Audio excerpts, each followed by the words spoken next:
Hello friends, કેમ છો? જય શ્રી કૃષ્ણ. આશા છે કે તમે બધા મજામાં હશો. તો સૌથી પહેલા તો હું તમને બહાર જઈને અને વેધર બતાવી દઉં કે આજનું વેધર કેવું છે. તો ચાલો આપણે વેધર જોઈએ. તો ફ્રેન્ડ્સ, તમે જોઈ શકો છો કે એકદમ ક્લીન વેધર દેખાઈ રહ્યું છે. 2 દિવસથી વરસાદ હતો, ઠંડી પણ હતી, પણ આજે એકદમ સરસ વેધર છે. સની ડે છે આજે, તો છોકરાઓને રમવાની પણ મજા આવે એવું છે. તો ફ્રેન્ડ્સ, આજે આપણે એક સરસ મજાના ઇમ્પોર્ટન્ટ ટોપિક ઉપર ડિસ્કશન કરીશું કે જો તમે કેનેડામાં સ્ટડી કરવા માટે આવવાના હોય અથવા તો વર્ક કરવા માટે આવવાના હોય તો તમારા માટે આ વસ્તુ જાણવી ખૂબ જ જરૂરી છે કે કયો કોર્સ તમે સિલેક્ટ કરશો, કે કયા પ્રોવિન્સમાં તમે જશો કે ઇન ફ્યુચર તમે PR થઈ શકો. તો કેનેડાએ 2024માં PRના પ્રોગ્રામમાં બહુ બધા ચેન્જીસ કર્યા છે. તમને બધાને ખબર જ છે કે અલગ અલગ નવા રૂલ્સ અને ચેન્જીસ આવતા જ રહે છે. તો એમાં ઘણા એવા પ્રોવિન્સ છે કે એમને PNP પ્રોગ્રામ બંધ કરી દીધા છે. તો આજે આ વિડીયોમાં આપણે ડિટેલમાં જાણીશું કે કયા પ્રોવિન્સમાં જવું, કે કયો કોર્સ લેવો, કે ત્યાં કયું વર્ક કરવું કે તમને ઇન ફ્યુચર PR મળી શકે. તો આખો વિડીયો જોજો તો તમને ડિટેલમાં માહિતી મળી રહેશે, અને વિડીયો શેર જરૂરથી કરજો કે જેથી કરીને બીજા લોકોને પણ માહિતી મળી રહે. તો આ જે ચેન્જીસ જે છે એ ટેમ્પરરી છે, કારણ કે બધા જાણે છે કે એ લોકો નવા જે રૂલ્સ લાવે છે એ અમુક ટાઈમ માટે હોય છે, પછી પાછું એનું એ કન્ટિન્યુ કરે છે, કાં તો નવા રૂલ્સ આવે છે. એટલે આ જે રૂલ્સ છે, ચેન્જીસ છે, એ ટેમ્પરરી છે. એવું નથી કે લોંગ ટર્મ 5 વર્ષ 10 વર્ષ ચાલશે. તો પ્રોવિન્સ વાઇઝ આપણે ડિટેલમાં ડિસ્કશન કરીએ. તો સૌથી પહેલાં હું તમને ન્યૂ બ્રુન્સવિકની વાત કરું તો એમણે PNPની અંડર જે એમ્પ્લોયર અને સ્ટુડન્ટ કનેક્શન PNP સ્ટ્રીમ જે ચાલતી હતી એની PR એપ્લિકેશન લેવાનું બંધ કરી દીધું છે. તો એમાં કેવું હતું કે કોઈ પણ સ્ટુડન્ટ સ્ટડી માટે જાય છે તો ન્યૂ બ્રુન્સવિક અને સ્ટડી પછી વર્ક પરમિટ લે છે. તો એમાં કેવું છે કે એમ્પ્લોયર અને સ્ટુડન્ટ સાથે એમ્પ્લોયર જે છે એ કનેક્ટ થાય છે. તો આ જે સ્ટ્રીમ છે એ બંધ કરી દીધી છે. કે આ સ્ટ્રીમમાં કેવું હતું કે સ્ટુડન્ટ ન્યૂ બ્રુન્સવિક એટલા માટે જતા હતા કે લોકો આસાનીથી PR થઈ જાય. તો હાલના કન્ડિશન પ્રમાણે આ સ્ટ્રીમ બંધ કરી દીધી છે. તો અગાઉના સમયમાં જોવાનું છે કે આ સ્ટ્રીમ કન્ટિન્યુ કરે છે કે નથી કરતી. હવે બીજી વાત કરીએ યુકોન. તો યુકોન જે છે એ આઉટર એરિયા છે, કે ત્યાં આગળ બહુ ઓછા લોકો રહેતા હોય છે, ઓછા લોકો જતા હોય છે. તો એમાં પણ એ લોકોએ PNP પ્રોગ્રામ બંધ કરી દીધો છે. કારણ કે કેવું હતું કે ભાઈ એ લોકોની અમુક પ્રોવિન્સની લિમિટેશન હોય છે.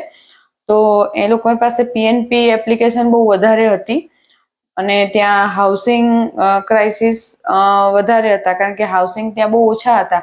કારણ કે આઉટર સાઇડ છે એટલે તમે સમજી શકો છો કે ત્યાં બધી જે કહેવાય ને કે હાઉસિંગ છે, બધી જે વસ્તુ જે મળવી જોઈતી હતી એ લોકો ઓછા રહેતા હોય, તો એવો પ્રોવિન્સ છે. તો ત્યાં આગળ એપ્લિકેશન વધી ગઈ હતી, તો એ લોકોએ એપ્લિકેશન લેવાનું બંધ કરી દીધું છે.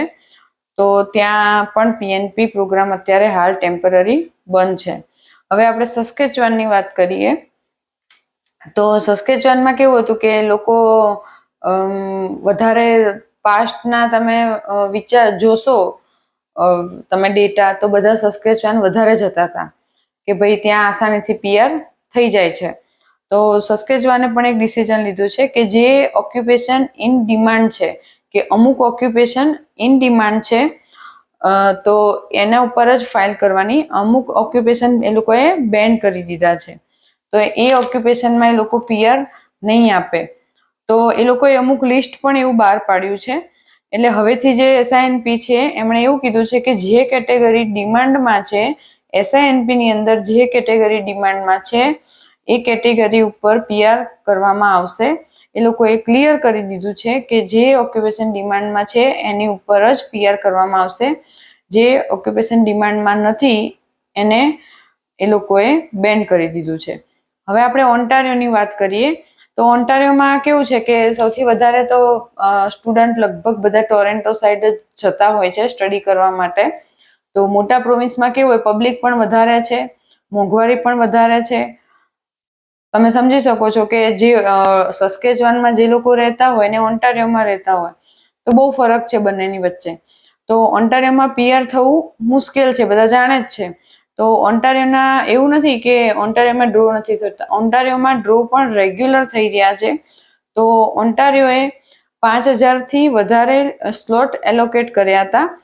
તો એમાં કેવું હતું કે 2023માં જેટલા લોકોને બોલાવ્યા હતા એના કમ્પેરિઝનમાં 5000 લોકોને વધારે પીએનપી પ્રોગ્રામમાં બોલાવવામાં આવ્યા છે. તો એ લોકોને 5000 લોકોને વધારે પીઆર કરશે પીએનપી પ્રોગ્રામમાં. હવે નોવા સ્કોશિયાની વાત કરીએ તો નોવા સ્કોશિયાએ હોસ્પિટાલિટી અને ફૂડ ઇન્ડસ્ટ્રીઝ જે છે એની એપ્લિકેશન લેવાનું બંધ કરી દીધું છે. તો એ લોકોએ પણ એવું કીધું છે કે જે ઓક્યુપેશન ડિમાન્ડમાં છે એની ઉપર ફોકસ કરીએ. તો એ લોકોએ પણ આ ડિસિઝન લીધું છે. હવે બીસીની વાત કરીએ તો બ્રિટિશ કોલંબિયામાં જાન્યુઆરી 2025માં 3 ન્યૂ સ્ટ્રીમ લોન્ચ કરવામાં આવી છે. એનો પાસ્ટમાં મેં વિડીયો પણ બનાવેલો હતો કે લોકોએ લોન્ચ કરી છે, પણ હવે 2025થી લાગુ પડશે. જાન્યુઆરી 2025થી આ સ્ટ્રીમ ઉપર કામ કરવાનું ચાલુ થશે. તો એ લોકોએ જે સ્ટ્રીમ લોન્ચ કરી છે એ છે બેચલર સ્ટ્રીમ, માસ્ટર સ્ટ્રીમ અને ડોક્ટરેટ સ્ટ્રીમ. તો આ સ્ટ્રીમની અંદર જે લોકો એપ્લિકેશન કરવા માંગતા હોય તો એના જે રૂલ્સ જે છે એ મેં પાસ્ટના વિડીયોમાં ઓલરેડી કીધેલા છે. તો તમે એ વિડીયો પણ સર્ચ કરી શકો છો. તો બ્રિટિશ કોલંબિયામાં આ 3 સ્ટ્રીમ નવી લોન્ચ કરશે. તો એક આ ચેન્જીસ છે. મેનિટોબામાં કોઈ ચેન્જીસ નથી. મેનિટોબામાં ભલે ડ્રો થોડા ડિલે થાય છે પીએનપી પ્રોગ્રામના, પણ એમાં હાલ પૂરતા કોઈ ચેન્જીસ નથી. પાસ્ટમાં જે લોકોની વર્ક પરમિટ એક્સપાયર થવાની હતી ને એ લોકોએ એક્સટેન્ડ કરી આપી છે. તો એક સારી વસ્તુ છે, બાકી બીજા કોઈ ચેન્જીસ નથી. તો આ બધા મેં તમને અલગ અલગ પ્રોવિન્સ વાઇઝ પીએનપીની વાત કરી કે એટલીસ્ટ તમને આઈડિયા આવે કે બધા પ્રોવિન્સમાં એ લોકો એક જ લાઈન તમે આખા વિડીયોમાં જોઈ હશે કે ઇન ડિમાન્ડ. તો જે કોર્સ ઇન ડિમાન્ડ છે એ કોર્સ જ તમારે સિલેક્ટ કરીને આવો કે જેથી કરીને તમને ઇન ફ્યુચર વર્ક પરમિટ અને પીઆર આસાનીથી તમે થઈ શકો. જો તમે વર્ક પરમિટમાં આવતા હોય તો પણ તમે એવું પ્રોવિન્સ તમે સિલેક્ટ કરો, એવો કોર્સ તમે એવું વર્ક સિલેક્ટ કરો કે જેથી કરીને તમે આસાનીથી પીઆર થઈ શકો. કારણ કે અહીંયા કેવું છે કે રૂલ્સ દર અઠવાડિયે કે રોજે રોજ આમ કહેવા જઈએ તે લોકો નવા નવા રૂલ્સ, નવા નવા પ્રોગ્રામ લાવતા જ રહે છે. તો તમે એઝ અ સ્ટુડન્ટ જો તમે આવતા હોય તો તમે આખું રિસર્ચ પ્રોપર કરો કે કયો કોર્સ લેવો, એનું ફ્યુચર કેવું છે, કે ભાઈ આણે કોર્સ લીધો તો મારે આ લેવું એવું નહીં. તમારી સ્કિલ કેવી છે, તમારી કેપેસિટી કેવી છે એ ઉપર તમે કોર્સ સિલેક્ટ કરો કે જેથી કરીને તમને ફ્યુચરમાં પ્રોબ્લેમ ન થાય, આસાનીથી જોબ મળી રહે અને પીઆર પણ મળી રહેશે. તો ફ્રેન્ડ્સ, આ તો એક સરસ મજાનો ઇન્ફોર્મેશન વાળો વિડીયો. તો આવા જ નવા નવા વિડીયો અને નવી નવી ઇન્ફોર્મેશન સાથે આપણે મળતા રહીશું.